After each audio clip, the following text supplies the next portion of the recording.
Olá, observadores, bem-vindos a mais um episódio do Observa Aí, o podcast semanal do Observatório Nacional de Segurança Viária. Eu sou Rodrigo Ribeiro, Head de Marketing e Redes aqui do Observatório. Eu sou o Paulo Guimarães, CEO do Observatório. Eu sou Pedro Borges, Head de Mobilidade Segura do Observatório. Bom, hoje nós estamos aqui com mais uma dupla de convidados. Presenças ilustres Aqui no Observatório, vieram conhecer a nova sede, também bater um papo aqui com o Paulo. A Roberta Mantovani, para quem não conhece, idealizadora, talvez? Sim, acho que é. Se eu cometer algum equívoco aqui, vocês me corrijam. A gente brinca que é a mãe. É a mãe do Educa. A mãe do Educa. A mãe do Educa é um projeto lindo do Observatório. E aqui também com a Mari, que é coordenadora de Educação para o Trânsito. Prazer receber vocês aqui. Obrigada. As duas são da cidade de Campinas. Trabalham hoje na INDEC, né? Podiam se apresentar aí, né? Melhor do que a gente apresentar. Porque a Roberta, inclusive, tem uma história, né, que vem de lá de trás da Educação para o Trânsito, aqui do ladinho de São José de Caçapava, né, Roberta? Sim. Eu comecei a trabalhar com educação de trânsito, eu sou pedagoga também, minha formação é em pedagogia, e eu comecei a trabalhar com educação para o trânsito no primeiro concurso que teve aqui na região do Vale do Paraíba para credenciar educadores de trânsito com o novo código em Caçapava. Depois de Caçapava, Campinas, fiquei fora um pouquinho, trabalhei um tempo com o observatório e agora tenho a honra de estar em Campinas novamente. Bom, eu comecei lá na INDEC em 2006, na verdade da outra vez, né, Rô, que você estava lá, e gostei tanto da área que acabei ficando. Então, foi picada. Exatamente. Exatamente. Então aí eu passei no concurso, então eu sou uma analista de educação de carreira, mas hoje eu tô como coordenadora da área de educação lá da INDEC, trabalhando junto com a Rô. Pra você ver, a Mari começou como estagiária lá na INDEC, eu comecei como estagiário aqui na Prefeitura de São José. O Pedro começou como estagiário aqui no Observatório também, né? Hoje tem essa liderança aí na parte técnica e a gente está aqui, né? Vai crescendo, vai evoluindo, é um assunto que a gente gosta muito.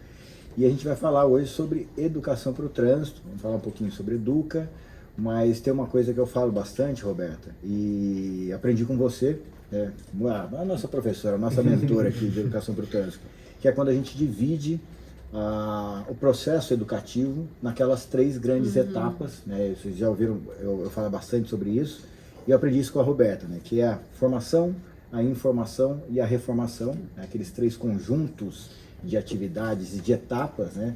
A formação sendo quando a gente está ali trabalhando com as crianças, fazendo a formação de cidadania dessas crianças, ensinando ali compartilhamento de espaço público, de respeito às regras, e acho que isso é um grande resultado, né, que a gente espera do programa Educa. Na parte de formação, uma grande deficiência que a gente tem hoje no país, que é a necessidade de evoluir com o processo de formação de condutores.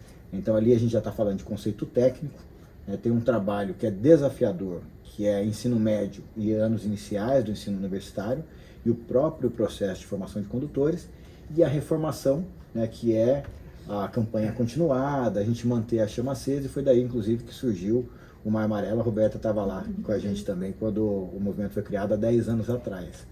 Então, Roberta, ainda vale esse conceito? Ainda estou falando certo, Roberta? É um conceito importante, né? Porque se a gente olha para as questões da educação com esse olhar macro e entende que é possível ter um processo, né? E aí a gente tem trabalhado muito lá, né, Mari, nessa discussão da educação para a mobilidade, né? Que até transcende a discussão do próprio trânsito, né? Ela extrapola, né, a questão mais específica do trânsito e tal. Esse conceito ele nos permite intervir e fazer ações durante a vida toda do indivíduo, né? E permite a gente fazer essa discussão da importância de ter o processo de educação transversalizado na educação básica, né? Relacionado com a universidade, olhar para a formação do condutor, que é extremamente necessária, e que se a gente tem um processo educacional transversalizado na rede de ensino, traz um indivíduo com um repertório muito diferenciado para fazer uma educação mais específica, né, mais técnica e voltada para a condução. E permite também a gente olhar para a educação profissional, né? Por exemplo, hoje na INDEC a gente tem olhado muito para essas questões, né? Do quanto é importante a gente dialogar a educação também com a educação profissional, e permite importante a gente olhar para as questões das campanhas educativas de massa, de ter campanhas educativas cada vez mais potentes, né, movimentos, como é o Maio Amarelo, enfim, e outros que a gente realiza, que possam sempre chamar novamente para reflexão sobre a questão da violência no trânsito, sobre a questão da quantidade de mortos, né, e feridos que a gente tem no nosso trânsito. Então, vale, é importante, né, acho que ele acaba se colocando de maneira diferente, em diferentes locais, mas traz essa possibilidade da gente ter um trabalho continuado e de ter um trabalho complementar. Na verdade, né, os 3 eixos acabam se complementando aí para uma formação mais abrangente, mais sólida, né? Só complementando o que a Rô traz, é que a gente tem também apostado cada vez mais em iniciativas que elas se congreguem. Então, a gente, sempre quando a gente lança uma nova campanha, a gente busca também trazer ações de fiscalização, ações de engenharia viária, pensando que também a cidade é um espaço educador. Então, quando a gente também modifica a estrutura da cidade, a gente também está garantindo ações de segurança para as pessoas. Isso é super interessante, você falou de contexto, né? Na verdade, de ambiente, acho que o ambiente influencia demais. A gente tem exemplo aqui, o Pedro veio de Curitiba para cá, acho que, imagino que sente um pouco essa diferença de ambiente, porque Sim. O ambiente interfere no comportamento das pessoas. Reflete na cultura também. Na cultura, e é engraçado, porque o Pedro, né, eu estou fazendo aqui uma prospecção totalmente sentimental, zero científica. Mas o que vai acabar acontecendo com o Pedro? Daqui a pouco, ele vai ter o comportamento dele meio que moldado à cultura Sim. aqui de São José. E é engraçado porque as pessoas, a influência do ambiente é muito forte. Você pega um motorista aqui de São José, que tem a cultura de São José dos Campos, quando ele vai para a praia, ali em Caraguatatuba, a 70 quilômetros daqui, ele para na faixa de pedestre, porque o ambiente lá está sendo construído para proporcionar isso, principalmente ali no calçadão, na rua da praia. Então, trabalhar o ambiente realmente é totalmente necessário, senão a ação a sua eficiência fica muito prejudicada. E eu gosto de falar muito sobre microculturas. Eu acho que a gente tem um objetivo de alteração de macrocultura de segurança viária, mas a gente faz isso a partir da atuação em microculturas. Então, comunidade escolar, os motoristas, os transportadores. Nessa lógica, qual que é o maior desafio? Qual que é o ambiente mais desafiador? Porque eu fico até emocionado quando eu sou convidado, por exemplo, para ir numa escola, conversar com as crianças. A criança absorve demais, né? Ela fica responde atenta, muito, responde. Qual que é hoje o maior desafio? Eu sei que o jovem hoje, né, entre as vítimas, né, Pedro? O Pedro acabou de fazer um levantamento aqui. A gente tem vítima pedestre, mais idade mais avançada, Sim. e o jovem hoje muito envolvido com a motocicleta. E acho que, pelo menos assim, no meu ponto de vista de engenheiro pedagogo, é a maior dificuldade. Mas agora na visão das pedagogas mesmo, né? Onde a gente tem mais dificuldade, o maior desafio para entrar e causar essa reflexão e mudança de comportamento? Eu acredito que é com o público jovem adulto mesmo, né? Tanto de ter um espaço em que você mobiliza essas pessoas para você conseguir de fato conversar com elas, e também para que quando a gente leva a mensagem, que essa mensagem ela seja recebida, porque existe muita resistência, existe já as crenças consolidadas. Então eu acredito que o público jovem e adulto é o público que a gente mais precisa, e principalmente, né, condutores de motocicleta, condutores de carro também. Então, são os públicos em que a gente mais tem a dificuldade. A gente faz uma série de ações lá em Campinas, justamente pensando em diferentes estratégias para diferentes públicos, porque também é um público muito diverso, né? A gente pensa em diferentes estratégias para diferentes públicos. E mesmo assim, a gente ainda tem essa coisa de se preocupar em que a mensagem chegue e fique, né? Então, que ela não só chegue, mas que ela chegue e também reverbere de alguma forma naquela pessoa. Muito legal. E como é que estão os dados de Campinas, né? Teve evolução? Eu tive recentemente lá num dos eventos do Maio Amarelo, até a gente foi apresentar o programa Educa, lá as ações educativas, e foi distribuído material lá em Campinas comemorando alguns resultados, né? Como é que está hoje ali o ambiente da cidade? O que vocês sentem assim de evolução? A gente tem feito um trabalho em Campinas bastante intenso no sentido de trazer para as nossas ações o conceito de visão zero de sistemas seguros. É um aprendizado para o país, né? Então o Penatrans traz esse desafio para a gente. E é um desafio para a nossa formação profissional, né? Porque acho que todos os órgãos do Sistema Nacional de Trânsito estão passando por esse mesmo desafio, né? E buscando parcerias, iniciativas e trabalhos que possam nos permitir conseguir efetivamente levar esse conceito para as cidades. E a gente veio começando a construir esses processos, né, de 2001 para cá, 2020, 2001 para cá. Alguns resultados a gente já tem conseguido com o público motociclistas, apesar deles do público que usa a motocicleta ainda ser, né, o grupo que mais se envolve nos sinistros de trânsito, que mais vem a óbito, né, e tem lesões graves na cidade, mas a gente tem conseguido já alguns resultados de mobilização, integrando, como a Mari disse, ações de comunicação, ações de educação, né, então a gente tem um trabalho de comunicação, tem trabalhos de educação, como cursos, por exemplo, de pilotagem segura, pilotagem preventiva, enfim, uma série de ações que reúnem atividades em ambiente digital, atividades presenciais, enfim, né, intervenções nesse sentido. E fiscalização junto, né? Então a gente tem feito esse trabalho e a gente tem conseguido o resultado. A gente tem uma tendência de crescimento na cidade, que é um sinal de alerta para a gente importante, que é uma tendência de crescimento de atropelamentos, né? E atropelamentos seguidos por óbito.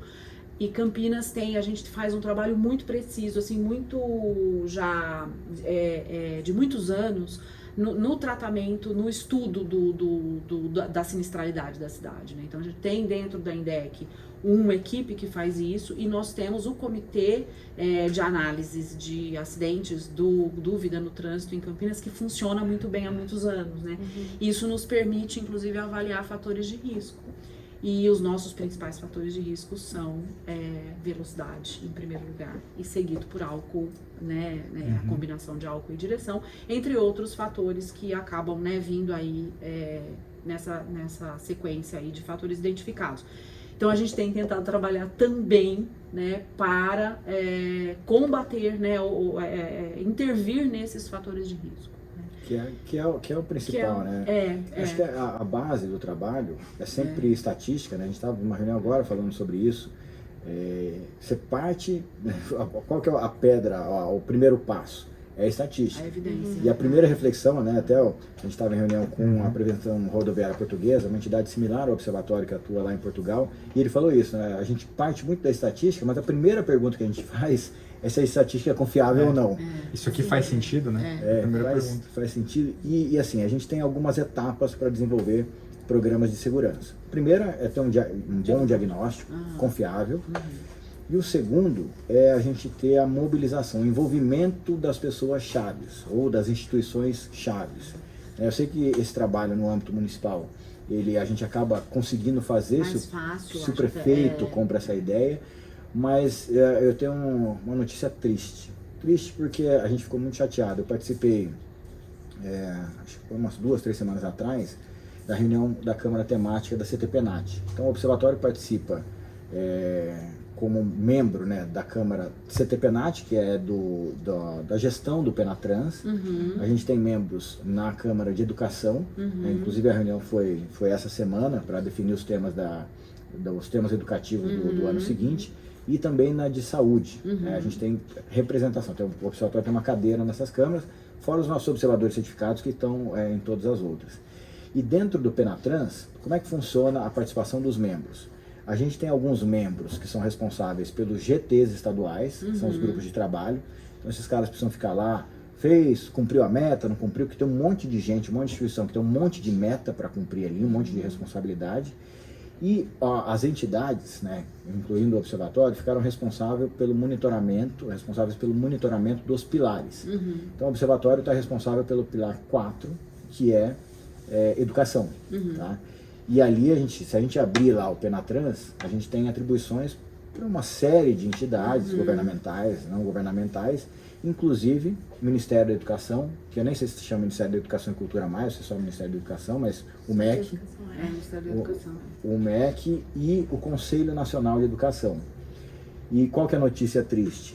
O primeiro passo, né, a primeira tarefa que a gente tem que fazer é estabelecer os pontos focais, chegar nesses entes, no Conselho Nacional de Educação, no MEC, e falar assim, olha, quem vai ser responsável por essa estratégia, que é o ponto focal, com quem que eu me relaciono para poder monitorar essa atividade. E até hoje a gente não conseguiu contato, mandamos ofício via observatório, o ofício foi via Senatran, e não me parece, e eu posso estar fazendo um julgamento totalmente equivocado, mas é um julgamento pessoal meu, que há muito interesse dessas instituições em falar de educação para o trânsito. Eu sinto um pouco de distanciamento com relação a isso. A gente teve, ou está tendo uma oportunidade um pouquinho melhor agora, com a revisão da BNCC, e ali dentro a gente tem alguma oportunidade de falar sobre educação para o trânsito nas escolas. Então, se não há uma diretriz, né, isso que eu estou imaginando, e essa é a pergunta que eu quero fazer para vocês, se não há uma diretriz nacional, e isso implementado de fato em currículo, sendo obrigado por uma diretriz nacional, como é que a gente faz para poder implantar a educação para o trânsito nas escolas com material tão rico que foi produzido como esse do Educa, mas diante dessas barreiras, não são nem pedagógicas, são metodológicas, vamos dizer assim, na educação, né? Como é que a gente faz para chegar nas escolas com a educação para o trânsito? Bom, a gente tem percebido, assim, e aí, acho que a gente pode falar muito juntas disso, assim, né?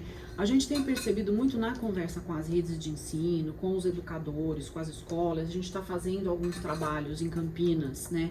De diálogo para dentro das escolas, mesmo para compreender como as redes estão, né? Já estão se mobilizando para o tema. Porque as escolas têm autonomia em cima das grades curriculares, isso.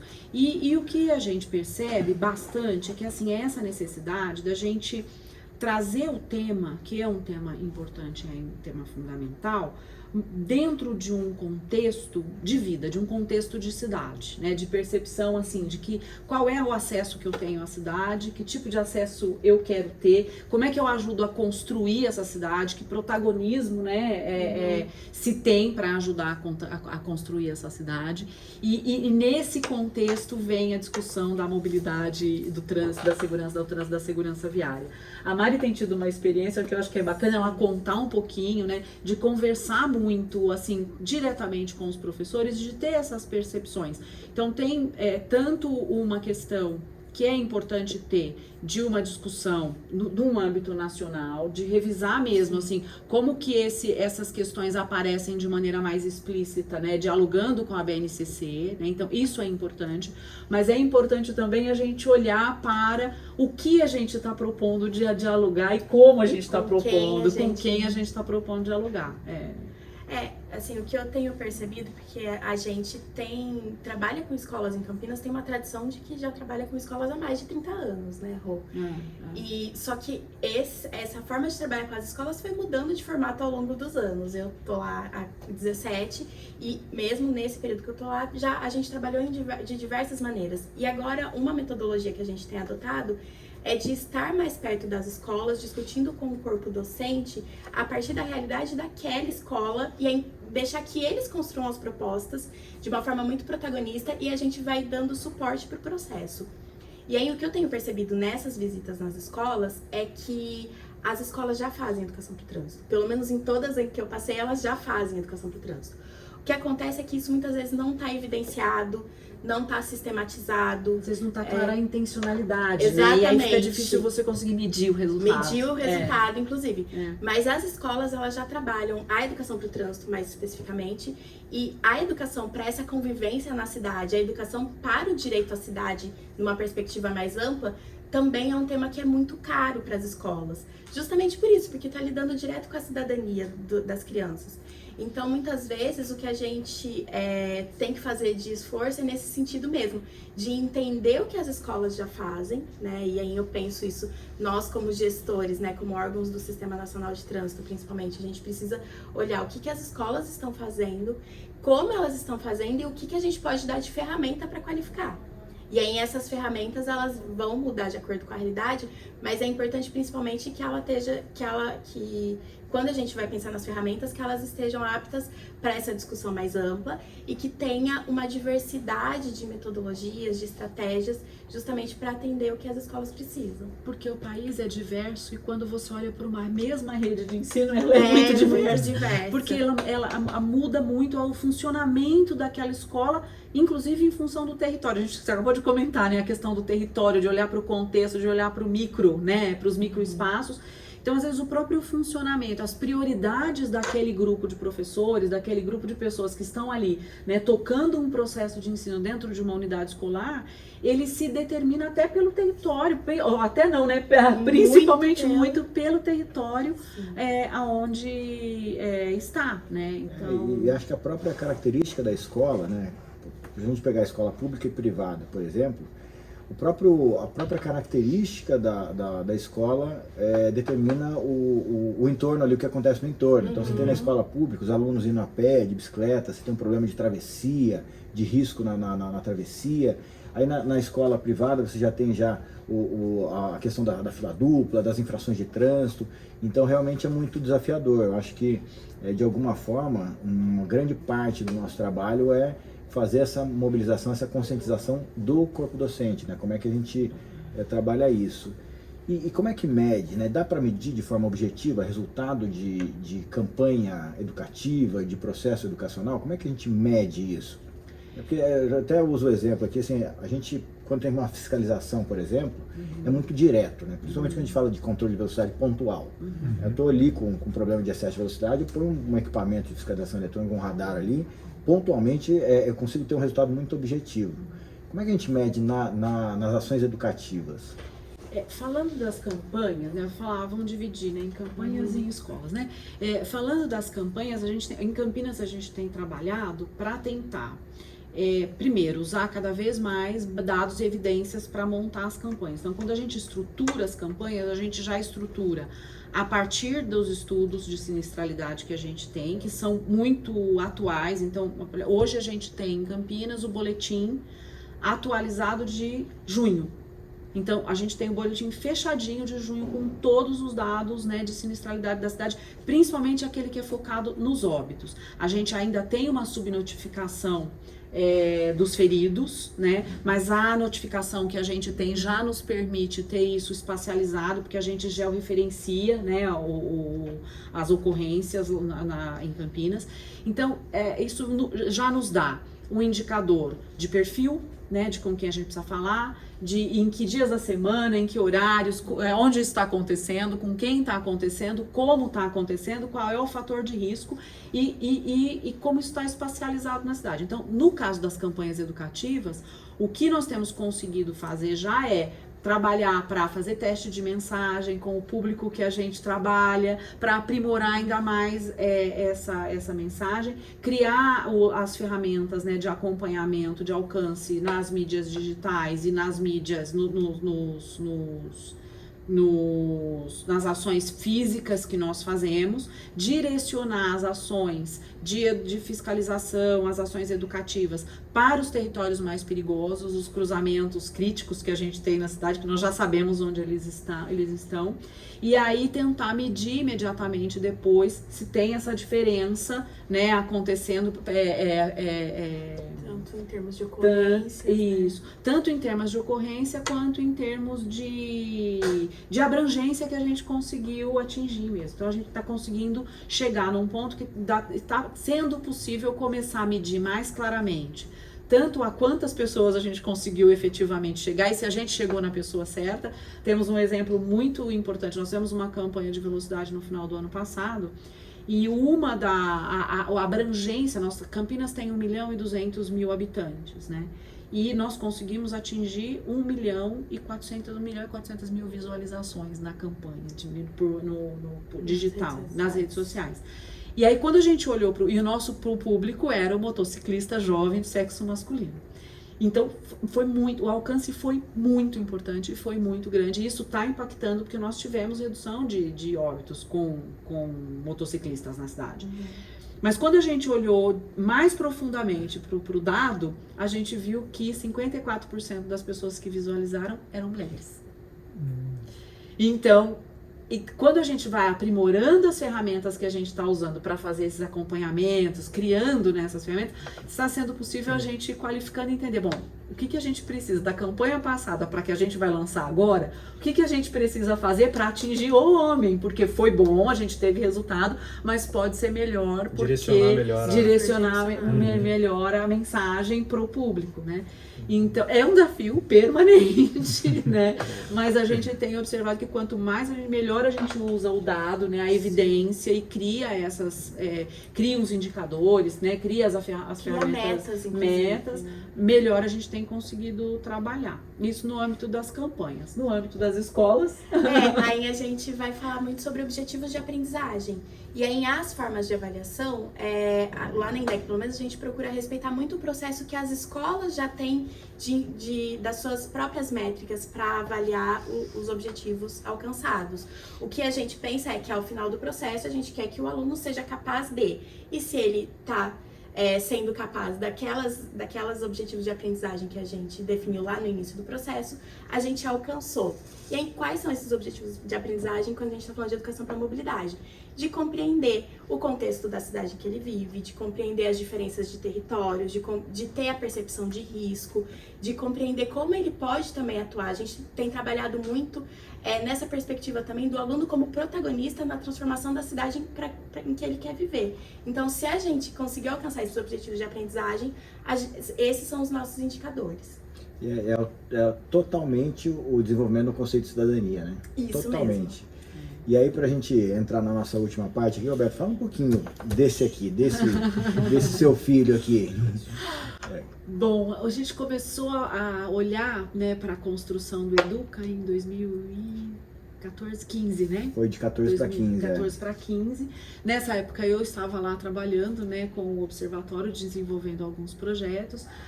O Educa foi feito por muitas mãos. Mari participou do Educa muito.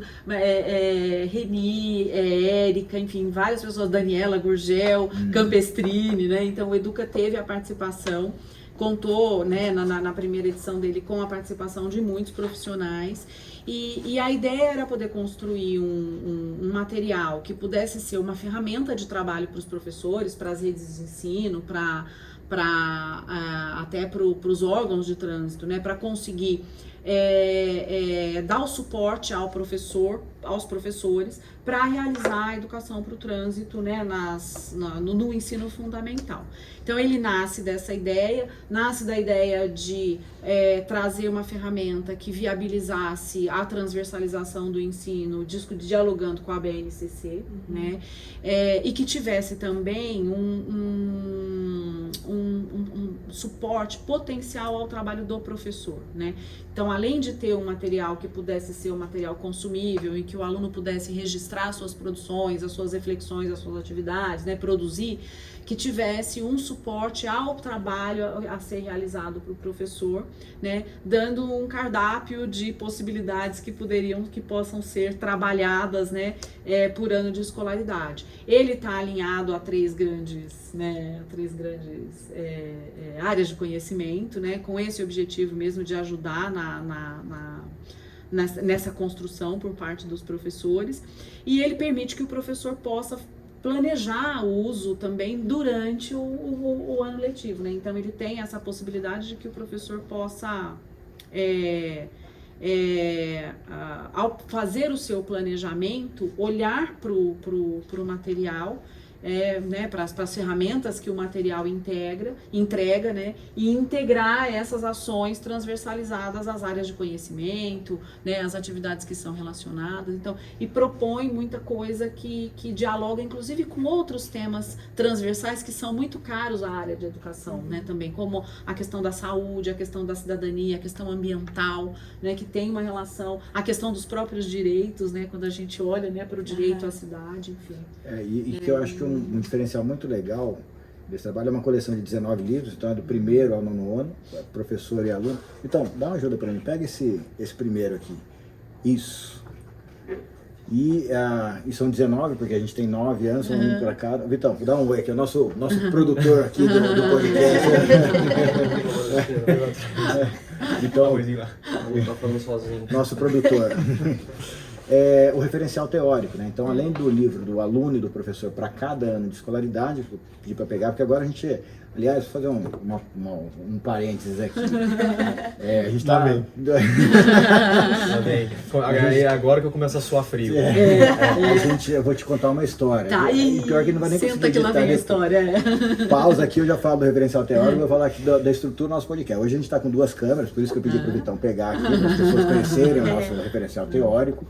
Mas nos anteriores, tudo começou com um computador só, a gente só tinha esse equipamento. Aí, em determinado momento, me convenceram a comprar uma mesa de som. A gente tem aqui uma mesa de som, com microfones bonitos e tal. E surgiu um tal do iPhone que grava melhor que qualquer equipamento e tal, que é o que a gente está usando. Aí na semana passada eu falei, não, eu tenho que usar a mesa vai melhorar o... Beleza, usamos a mesa. Uma mesa de som, aqui fica todo mundo segurando o microfone e tal. E depois eu fui assistir o podcast. E aí eu mandei uma mensagem para ele, falei, nossa, ficou sensacional o som da mesa, só vamos fazer com a mesa agora. Ele falou, a mesa não estava funcionando aquele dia. Você acredita que ele me enrolou? Colocou um microfone fake, só para eu ficar satisfeito aqui, parar de reclamar? O microfone foi fake. Foi Nossa, fake. isso vai pro ar? Foi fake. O microfone não foi fake, ele acabou sendo fake. Acabou sendo fake. Eu caí na conversa do nosso host aqui. Mas enfim, agora a gente tem 2 câmeras, inclusive. Eu acho que essa aqui tá para as pessoas verem, mas esse é um diferencial, porque é justamente essa base, esse referencial teórico que os professores podem usar para se apoiar. Uma coisa que eu acho bem interessante do Educa é justamente isso, assim, de que ele é um material que ele pode inspirar, inclusive, né?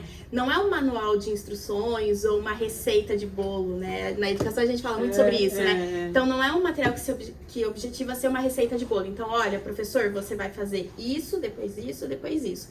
Não, o que a gente traz são ferramentas para que o professor se inspire e desenvolva um projeto pedagógico. Ali vai ter tudo o que ele precisa para desenvolver aquele projeto. Então tem um material até para ele aprofundar os próprios conhecimentos, tem um material que ele pode utilizar com um aluno. Então é um material bem interessante para ser utilizado. E acho que justamente por esses diferenciais, é o único material... É paradidático, é o certo falar? Material paradidático ou didático? Não É sei o único dizer. material de educação para o trânsito Isso. que foi validado no âmbito da Câmara Temática e por 2 ministérios, né? Pelo Ministério, à época, o Ministério da Infraestrutura, hoje o Ministério dos Transportes e o Ministério da Educação. Então, realmente, é um material assim que é o que eu tenho orgulho, eu acho que é o melhor que a gente tem hoje disponível. Então, legal, parabéns para muito vocês bom. aí que participaram bom. do projeto. E acompanhar também as crianças em sala de aula, utilizando os livros também é muito bacana. Eu já tive essa experiência aqui em São José e é bem diferente, assim. Criança é diferente, né? O engajamento deles é outro. Bom, então um resumo aqui do Educa, são materiais didáticos do primeiro ao 9º ano para as escolas. Então os gestores que atuam aí na Secretaria de Mobilidade Urbana dos municípios ou na área de educação para o trânsito podem procurar o observatório, que a gente dá todas as informações aí para que vocês possam aderir também ao programa. Batemos 300 mil crianças atendidas já com esse programa. Muito legal. Muito legal. Parabéns. Nossa, Parabéns. Muito legal. Parabéns. Então, vindo um pouco aqui para a agenda do observatório, sem sair ainda do assunto de educação para o trânsito, Paulo, acho que vale a pena citar 2 reuniões ou encontros que nós tivemos aí. Tivemos ontem, né, ou anteontem, a reunião nacional. Não sei se você queria falar um pouquinho do Educa. Foi segunda-feira. E a questão da adesão lá da Secretaria do Estado do Paraná. São 2 assuntos. Eu tô meio perdido. Semana passada. Semana passada e outro nessa. É porque a gente fez a entrega de 14 mil livros para a Secretaria Estadual de Educação do Estado do Paraná. E o que é o legal? Como a gente tem uma atuação muito próxima dos municípios, o município já até Campinas tem uma condição um pouquinho diferente, mas o município em geral cuida do primeiro ciclo do fundamental, que é do 1º ao 5º ano. Então agora a gente vai ter um trabalho bem focado no 2º ciclo do ensino fundamental por meio da Secretaria Estadual de Educação do Estado, e a Estefânia, que é observadora certificado, que faz parte da equipe de coordenação pedagógica nacional do Educa, fica lá em Curitiba e vai fazer um relato da aplicação e dos resultados desse material no 2º ciclo do ensino fundamental. Que bacana. Inclusive é parte da tese de mestrado que ela está desenvolvendo lá na Federal de Curitiba, então vai ser muito legal. E na segunda-feira a gente teve uma reunião aberta para recepcionar os novos professores, os novos pedagogos que estão entrando aí no projeto, que vão passar a aplicar os materiais aí em outras cidades, né? Recentemente a gente teve uma cidade de Alagoas também recebendo esse material, iniciando o processo lá. Campinas acho que é a próxima aí na nossa lista. E dentro da nossa plataforma de acompanhamento, de capacitação, a gente e foi muito legal, depois da reunião a gente já teve quase 40 novos professores que entraram para a plataforma. Então foi 2 movimentos interessantes aí de educação para o trânsito no programa Educa que a gente fez. E na sequência, né, a gente fala de educação e essa semana a gente tem um evento grande que eu e o Pedro vamos participar lá em São Paulo, que é o Rodovias do Futuro, que é um congresso, né, promovido pela ABCR, que é a Associação Brasileira de Concessionárias de Rodovias. Isso. Que é parceira também do Observatório, e a ideia é falar sobre infraestrutura em rodovias. Aí tecnologia, ciência de dados. Fiscalização. Você já fez nosso roteiro, Pedro? Porque é bastante Não. coisa. A gente tem que escolher os painéis que a gente vai querer. Esses eventos malucos agora de hoje em dia, né? Eles põem 4, 5 salas para funcionar e você que lute, né? Você que lute, exatamente. Mas acho que vai ser muito interessante para a gente avançar também com um projeto interessante que a gente tem, chamado Rodovias que Perdoam. Então, a gente agora está iniciando uma nova fase desse projeto, Rodovias que Perdoam. A gente trouxe uma metodologia e uma capacitação para quem faz gestão de infraestrutura. Trouxemos conceitos de visão zero, de sistemas seguros para aplicação nas rodovias. Bacana. E isso partiu de um processo com a ANTT, que é a Agência Nacional de Transporte Terrestre, que também é parceira do Observatório, para aplicação nas rodovias concedidas. Então a gente agora vai para o DENIT, que é o Departamento Nacional de Infraestrutura de Transporte, que tem inclusive um projeto muito legal de educação para o trânsito, chamado Conexão DENIT.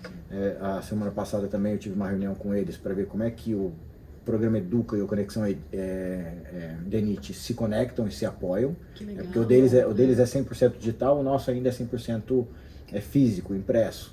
Então, de repente, uma convergência de metodologia, uma parceria, eu acho que é uma coisa que eu tenho buscado aí com eles. E Ai, que bacana, né? Sim. Tô bastante. Ideia tem de monte, tá faltando braço, né? Não, ideia é o que não falta. Ideia é o que não falta. Ideia O Paulo às vezes encosta em nós aqui e fala assim: cara, você não sabe o que eu pensei. Eu falei, não vem. Você esconde debaixo da mesa. Acabei de pensar no negócio aqui. Não.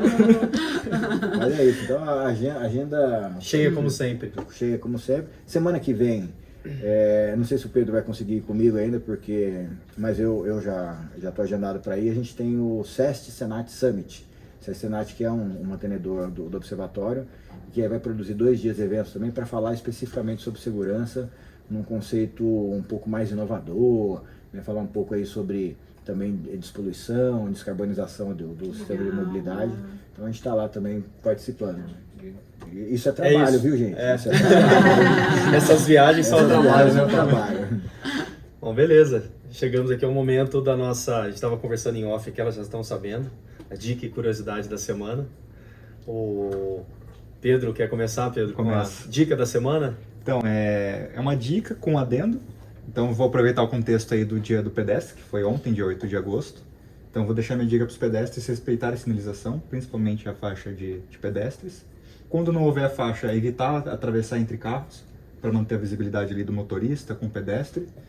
E o adendo é que, às vezes, nem sempre isso é possível. Porque, às vezes, o pedestre se encontra num lugar que, às vezes, não tem nenhuma calçada boa para ele transitar. Então, o adendo que eu quero deixar também é tirar um pouco dessa responsabilidade do pedestre, que muitas vezes é a vítima, é o elo mais fraco aí do trânsito, e também pensar em cidades que sejam trafegáveis para o pedestre. Não adianta a gente só ficar falando do pedestre, caminhados, exatamente.